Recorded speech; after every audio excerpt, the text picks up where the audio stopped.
The days of irresponsibly shoveling boatloads of cash to far-left activist groups in the name of environmental justice and climate equity are over.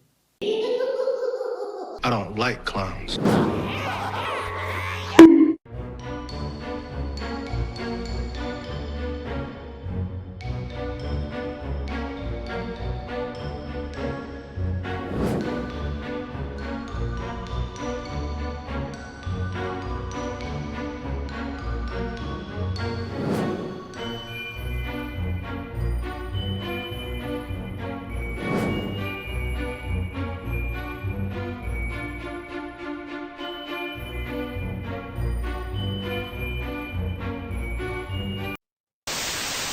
You had a recent dispute, if that's the right word, with Tom Homan, the president's Homeland Security czar, so-called. You held an online forum, a Know Your Rights forum, that he didn't like. What were you doing? What was your goal as you saw it? My job is to educate and act as a liaison of critical information to my constituents. And I was informing all of my constituents of their constitutional protections, and in particular, their constitutional protections against illegal search and seizure in the United States. Liar! Homan was upset, I suppose, because he felt that you were giving advice to people who were here illegally. Were you? I was giving advice to all of my constituents. All of my constituents. He said he was going to report you, or even that he did reach out to the Department of Justice. Have you heard from the Department of Justice? I have not, and I intend on reaching out to the Department of Justice to inquire. Really? What would your question be for the Department of Justice? Well, there is a member of the Trump administration who is threatening and seeks to open an inquiry, and are you going to do it? What would you learn? What do you hope to learn from that exchange? I think it's important to know where this administration stands and if they intend on using political intimidation to silence their critics. Here's your words. Here's your words. I was murdered. You were murdered. Okay. Ministerio de Turismo y Deporte, afuera. Ministerio de Cultura, afuera. Ministerio de Ambiente y Desarrollo Sostenible, afuera. Ministerio de las Mujeres y Género y Diversidad, afuera. Ministerio de Obras Públicas, afuera! Have you been crying like a bitch over Elon Musk? Do you find yourself sobbing at the thought of your taxpayer-funded transgender basket weaving club losing its funding? You may be suffering from a common condition known as libtardism-induced meltdown. But don't worry, there's help. Introducing Grow-A-Pair, the revolutionary prescription solution designed to help you accept reality. With just one dose a day, you'll start to understand that tax dollars aren't meant for gender numeral electric vehicle startups in Vietnam. After taking Grow-A-Pair, you may notice life-changing improvements, such as smaller man boobs, the ability to fund your own transgender basket weaving without relying on Uncle Sam, and a newfound indifference to the defunding of the U.S. Department of Slope Sidewalk Studies. Grow-A-Pair won't solve all your problems, but it can help you stop fixating on who's going to pay for DEI pudding packs in Cambodia. Side effects may include dry mouth, increased common sense, employment, smaller man boobs, and lower taxes.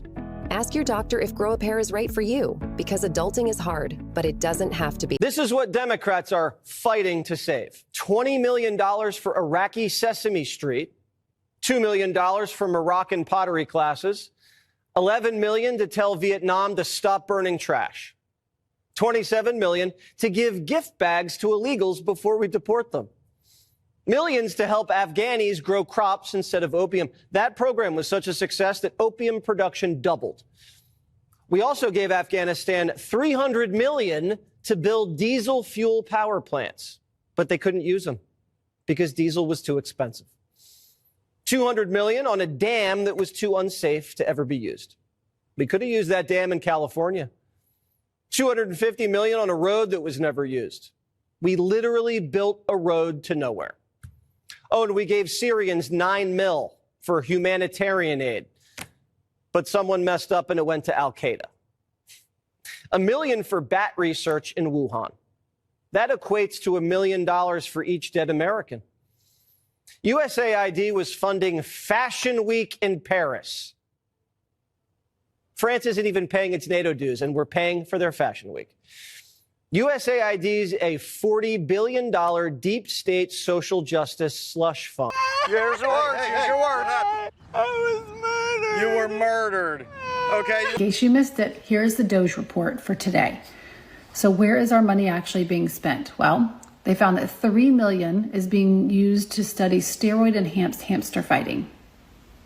I think you could just go to like a bar at night, watch a couple dudes get into it, and know what steroids will do for a fight, okay? $2.3 million has been used for studying cocaine effects on beagles. Why don't you just spend about $1,500, get yourself a Coachella ticket, get a lawn chair, sit back, watch. You'll understand what cocaine does to anyone. Coachella, just go there. $600,000 in parrot romance. That's important.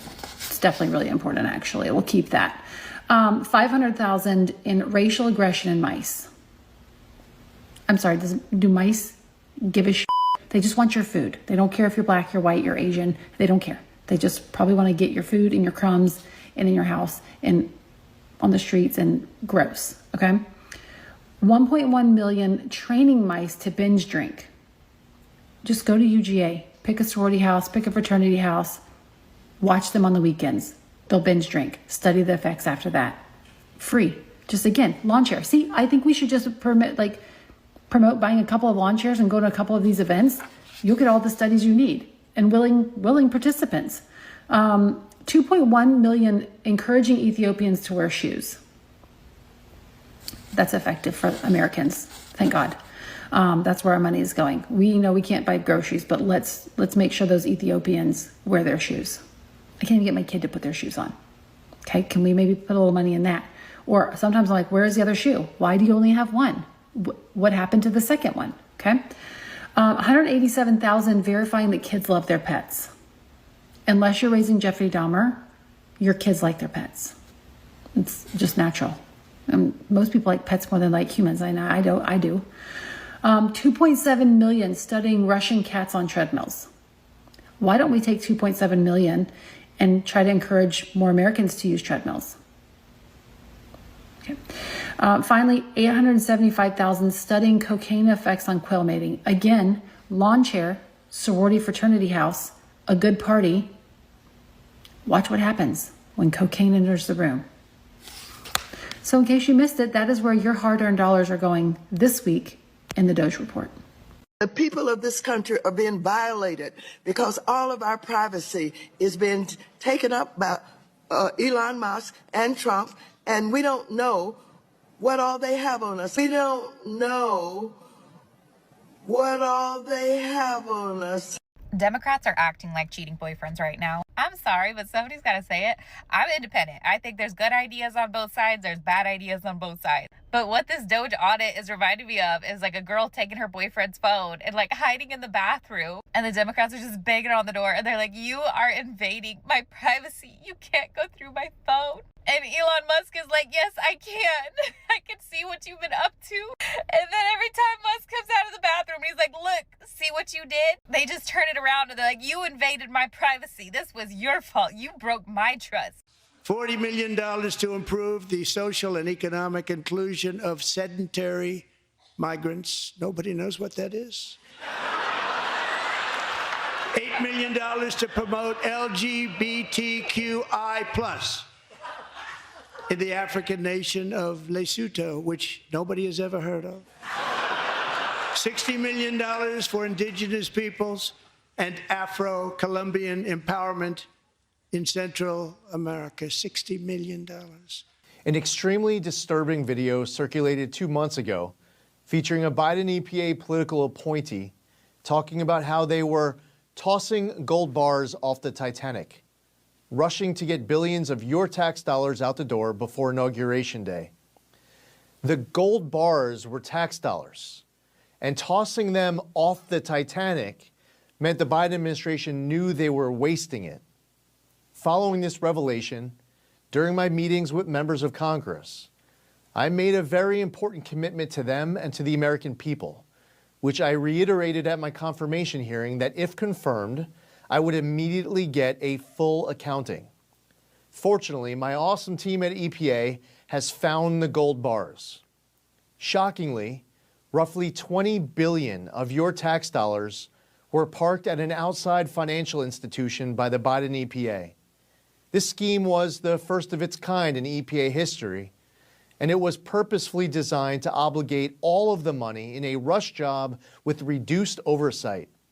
Even further, this pot of $20 billion was awarded to just 8 entities that were then responsible for doling out your money to NGOs and others at their discretion with far less transparency. Just under $7 billion was sent to one entity called the Climate United Fund. I'm sure you and I now have some of the same questions. How do these organizations decide how to allocate funding? How much money have they given out so far and to whom? Are there any former Biden EPA staffers who are now working at these entities? Let me make one thing abundantly clear. At this point, there is zero reason to suspect any wrongdoing by the bank. Here's my position as EPA administrator. The financial agent agreement with the bank needs to be instantly terminated, and the bank must immediately return all of the gold bars that the Biden administration tossed off the Titanic. EPA needs to reassume responsibility for all of these funds. We will review every penny that has gone out the door. I will be referring this matter to the Inspector General's office and will work with the Justice Department as well. The days of irresponsibly shoveling boatloads of cash to far-left activist groups in the name of environmental justice and climate equity are over. The American public deserves a more transparent and accountable government than what transpired these past 4 years. We take our obligations under the law as seriously as it gets. And I look at the Democrats in front of me, and I realize there is absolutely nothing I can say to make them happy or to make them stand or smile or applaud. Nothing I can do. I could find a cure to the most devastating disease, a disease that would wipe out entire nations, or announce the answers to the greatest economy in history, or the stoppage of crime to the lowest levels ever recorded. And these people sitting right here will not clap, will not stand, and certainly will not cheer for these astronomical achievements. They won't do it, no matter what. Five times I've been up here. The Democrats expose themselves as the party of insanity and hate, the party that wants to put America last. They've allowed their Trump derangement syndrome to stop them from celebrating America and our people, and we will not allow them to forget that. Citizens, America is back.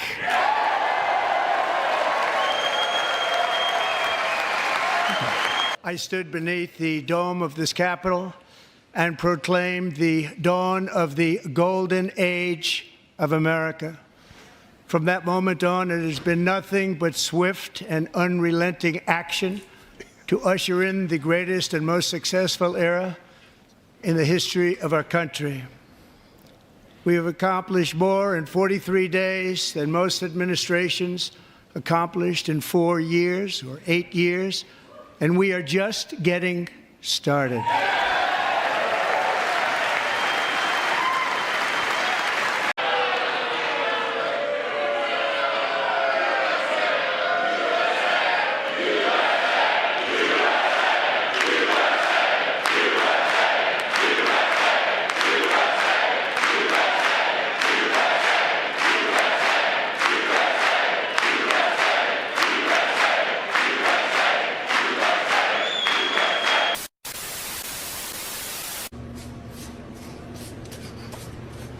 Oh, did you do this?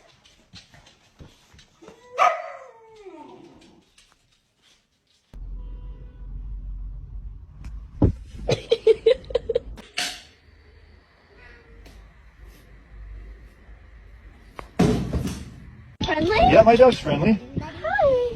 I thought you said your dog was friendly. It is. That's not my dog.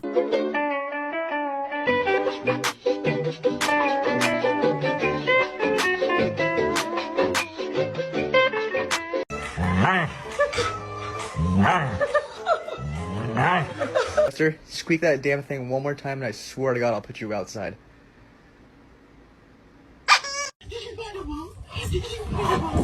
You did?